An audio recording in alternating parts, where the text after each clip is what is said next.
সংঘ পরিচালিত ৭৩টা স্কুল ত্রিপুরার মধ্যে চলছে। রাজধানী আগরতলা থেকে ত্রিপুরার প্রত্যন্ত গ্রামাঞ্চল পর্যন্ত বিভিন্ন সময়ে এই স্কুলগুলি প্রতিষ্ঠা লাভ করেছে। শিক্ষার প্রসারে পাশাপাশি একটা নব্য মানবতাবাদী সিস্টেমে, আনন্দমূর্তিজির সিস্টেম অনুসারে একটা সুষ্ঠু সামাজিক মানব সমাজ তৈরি করার জন্য এই সমস্ত স্কুলগুলো নিরলসভাবে তাদের কাজ বা প্রয়াস চালিয়ে যাচ্ছে। সেই সমস্ত স্কুলগুলোর মধ্যে বিশালগড় আনন্দমার্গ স্কুলও একটা। এই স্কুলটাও সম্পূর্ণভাবে আনন্দমার্গ প্রচারক সংঘ পরিচালিতই একটা স্কুল। রবীন্দ্র দাস মহাশয়, যিনি আমাদের পুরনো চেয়ারম্যান ছিল কোনো এক সময়, সঙ্গে আছেন আমাদের অ্যাডভাইজারি কমিটির মেম্বার বিপ্লব দাস মহোদয়, তাছাড়া আমরা শিক্ষক শিক্ষিকাবৃন্দ যারা আছি। সম্প্রতি আমরা একটা জিনিস লক্ষ্য করছি যে একটা স্বার্থান্বেষী মহল বা একটা স্কুল সম্পর্কে ন্যূনতম ধারণা নেই এমন একটা সংগঠন বা এমন একটা গোষ্ঠী আমাদের বিশালগড় আনন্দমার্গ স্কুলের পরিচালন কমিটি পাশাপাশি আভ্যন্তরীণ কিছু বিষয় নিয়ে বিভিন্ন রকমের মিথ্যাচার বা কুৎসা রটিয়ে যাচ্ছে। সেই কুৎসা বা অপপ্রচারের আমরা সমস্ত শিক্ষক শিক্ষিকাবৃন্দ তার তীব্র প্রতিবাদ জানাই এবং তীব্র নিন্দা জানাই।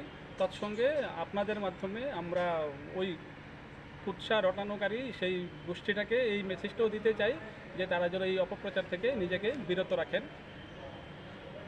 পাশাপাশি আনন্দমার্গ প্রচারক সংঘের পরিচালিত এই বিশালগড় আনন্দমার্গ স্কুলটি কোনো ব্যক্তি বিশেষের স্কুল নয়, এটা সম্পূর্ণটাই আনন্দমার্গ সংঘ পরিচালিত একটা সংগঠন। সেখানে আনন্দমার্গ পরিচালন সংঘ ওই স্কুলটিকে পরিচালনা করার জন্য বিভিন্ন সময়ে বিভিন্ন শিক্ষানুরাগী ব্যক্তিদের দায়িত্ব দিয়ে থাকেন সেই স্কুলটাকে পরিচালনা করার জন্য। সেই হিসাবে বর্তমানে আমাদের স্কুলের চেয়ারম্যান যিনি রয়েছেন মিস্টার ননীগোপাল দেবনাথ মহোদয়, ওনাকে নিয়েও বিভিন্ন কুৎসা রটানো হচ্ছে স্কুলকে কোনো একটা ঘটনাকে সংগঠন করে বা কোনো একটা বিষয়কে নিয়ে। তো সেইগুলি যেন না হয় আমরা এগুলির তীব্র নিন্দা জানাই এবং অনুরোধ রাখবো তাদের যেন এই সমস্ত কার্যকলাপ থেকে নিজেকে দূরে রাখে।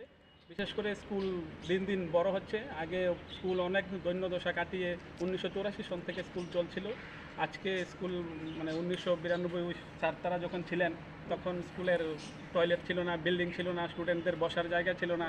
সেই হিসাবে এখন বর্তমানে যেদিন থেকে আমাদের চেয়ারম্যান স্যার ননীগোপাল বাবুর উপর হাত দিয়েছে বা আমাদের এই অ্যাডভাইজারি কমিটি নতুনভাবে ফরমেশন হয়েছিল, তারপর থেকে ওনারা রাত দিন পরিশ্রম করে, আমাদের চোখের সামনেই হয়, রাত দিন পরিশ্রম করে বিভিন্ন সময়ে বিভিন্নভাবে নিজেদের জায়গা জমি মর্গেজ রেখে লোন নিয়ে স্কুলের এই বিল্ডিং রাতারাতি দাঁড় করানো হয়। তারপর আজকে স্কুল অনেক স্টুডেন্ট পড়াশোনা করছে, প্রায় 1200-র উপর স্টুডেন্ট। এখান থেকে অনেক স্টুডেন্ট ভালো রেজাল্ট করে বেরিয়েও যাচ্ছে।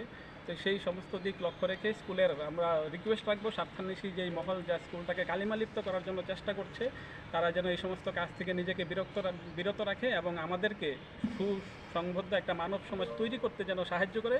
আমরা সবার কাছে সেই হেল্প চাইব।